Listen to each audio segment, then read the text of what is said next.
ਕੱਢੀ ਸਾਫ ਖਾਲ ਕੱਢੀ ਸਪਰੇ ਨਹੀਂ ਕਰਦੇ ਇੱਥੇ ਗੰਦ ਸਾੜਨ ਵਾਲੀ ਹੈ ਗੰਦ ਸਾੜਨ ਵਾਲੀ ਸਪਰੇ ਕੀਤਾ ਨਹੀਂ ਸਪਰੇ ਕਰਵਾ ਗੰਦ ਸਾਰਾ ਸੜ ਜਾਏਗਾ ਆਪਾਂ ਫੋਨ ਕਰਨਾ ਸਪਰੇ ਹੁਣ ਜਿਸ ਤਰ੍ਹਾਂ ਖਾਲਿਆ ਹੋਇਆ ਨਾ ਹੁਣ ਤਾਂ ਹੋ ਜਾਏਗਾ ਟਿਪ ਸੈੱਟ ਉਹਨਾਂ ਨਾਲ ਟਿਪ ਸੈੱਟ 800 ਰੁਪਏ ਦੀ ਆਣੀ 700 ਦੀ ਹੈ 700 ਦੀ ਪੰਪ ਹੈ ਆਪਣੇ ਕੋਲ ਹੈ ਪੰਪ ਪੰਪ ਲਾ ਲਈਦਾ ਕਿਸੇ ਤੋਂ ਆਓ ਲਿਆਵੇ ਸਾਰੇ ਬਣੀਆਂ ਤੇ ਫੇਰ ਸਾਰਾ ਗੰਦ ਸੜ ਜਾਏਗਾ ਇਹ ਤਸਵੀਰਾਂ ਬਣਾ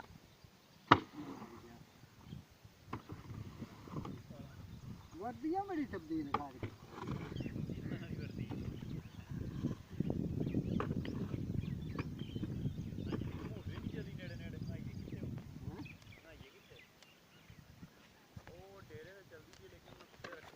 ਕਿਹੜੀ ਦੇ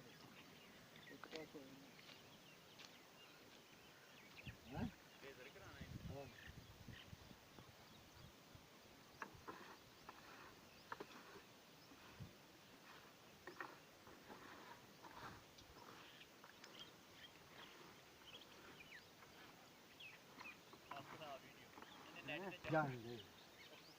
ਕੁੱਤਾ ਪੈ ਗਿਆ ਉਹ ਕਿੱਥੋਂ ਕੁੱਤਾ ਪੈ ਗਿਆ ਇੱਥੇ ਬੈਠਾ ਸੀ ਟਕਾਲ ਵਿੱਚ ਹਾਏ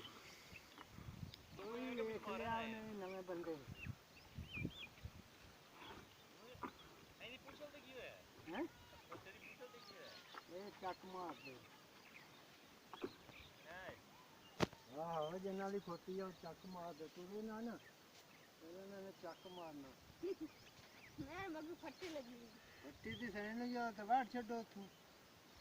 ਆ ਮੇਰੀ ਦੀ ਠੰਡੀ ਲੱਗਦੀ ਪੁੱਛੋ ਗੋਲ ਕਰੋਗੇ ਤੇ ਇਹ ਬਣਾ ਪੇ ਪਿਛਾਣਾ ਜ਼ੋਰ ਲੈਂਦੀ ਹੈ ਅਗਰ ਨਹੀਂ ਲੈਂਦੀ ਪਿੱਛੇ ਇਹਨੂੰ ਮਗਾ ਚਿੱਕਿਆ ਤੇ ਪਿਛਾੜਦੀ ਹੈ ਰਾਤ ਜਾਂਦੀ ਨਹੀਂ ਜੇ ਮੋਕੇ ਜਾਣ ਤੇ ਬਗੂ ਸਵਾਰ ਚੰਗਾ ਹੁੰਦਾ ਕੀ ਆਂਦਾ ਵੇ ਇਹ ਤੇਰੀ ਸਮਝ ਨਹੀਂ ਲੱਗੀ ਦੁਬਾਰਾ ਦਾ ਇਹਨੂੰ ਅੱਗੇ ਕਰੀ ਕਲੀਏ ਦੇ ਪਿੱਛੇ ਨੂੰ ਆਂਦੀ ਆਲੀ ਲੱਗੀ ਨੇ ਨਾ ਰੇੜੀ ਤੇ ਇਹ ਮੌਕਾ ਨੇ ਰੇੜੀ ਕੀ ਵਿਚਕਾਰ ਟੁੱਟ ਗਈ ਹੈ ਇਹ ਵਿੱਚ ਰੇੜੀ ਇੰਜ ਹੋਈ ਕਿਹੜੀ ਹੈ ਫੱਟੀ ਟੁੱਟੀ ਹੈ ਕਿ ਰੇੜੀ ਦੇ ਫੁੱਟੇ ਉਖੜੇ ਫੱਟੇ ਨਹੀਂ ਉਖੜਾ ਤੇ ਪਹੁੰਚ ਨਹੀਂ